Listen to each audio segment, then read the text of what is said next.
Live action remakes seem to be everywhere nowadays, from The Lion King to Aladdin to upcoming projects like Lilo and Stitch and How to Train Your Dragon. It seems to be a pretty new phenomenon, but let's take you back to the early 2000s where the best live action remakes occurred. And to start this off, let's talk about the Thunderbirds movie. Thunderbirds was a TV show from the 60s that was done with puppets. The show was about international rescue, a family who used literal rockets to save the day, usually from the bad guy, the Hood. The effects and sets were incredible. I remember growing up and watching my dad's old Thunderbirds videos and being in absolute awe. The show was old yet futuristic and the adventures were amazing. So it was no surprise that me and my dad were hyped to go see the live action version back in 2004. Damn, I'm getting old, that was 20 years ago! Now, the first thing to say about this film was that it had the best movie song of all time. Busted took the original theme song and made it into an absolute banger. And as for the movie, it did have mixed reviews, but I absolutely loved it. They went for an interesting take, having the main heroes from the TV show like Scott, Virgil and the other big dogs be stuck on Thunderbird 5, which gave us an interesting story of the youngest Tracy boy, Alan, and his friends having to save the world from the Hood. I liked the fact that it was a completely new story but kept the DNA of the original TV series, something we tend not to see with the new current stuff. They're either shot-for-shot remakes or different but lose the DNA of the original. The Thunderbirds movie also stuck to using as much practical effects as possible,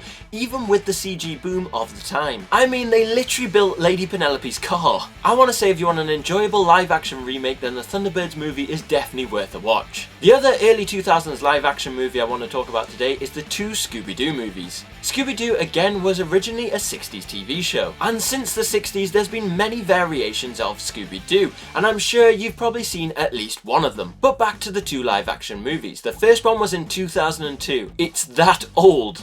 And the other in 2004. These films were brilliant for the whole family. The stories were fantastic and weren't actually that easy to guess. The CGI of Scooby-Doo was also really incredible for the time. I mean, they nailed the real life look and the cartoon look at the same time, something that modern companies seem to struggle with a lot. I mean, just look at The Lion King for example, and that horrendous first version we got of Sonic. The casting of the film was also perfect. I mean, Matthew Lillard nailed Shaggy. Freddie Prinze Jr. was unreal as Fred. Sarah Michelle Gellar was perfect as Daphne, and Linda Cardinelli managed to make Velma sexy and smart. The movies really did have something for everyone. It does seem a shame though that the second movie wasn't a success at the box office, as it meant we never got to see the planned third. So to conclude, this trend of live action remakes we're seeing today needs to go back to the more goofy but fun early 2000s versions that had character and heart rather than the crap they're making today.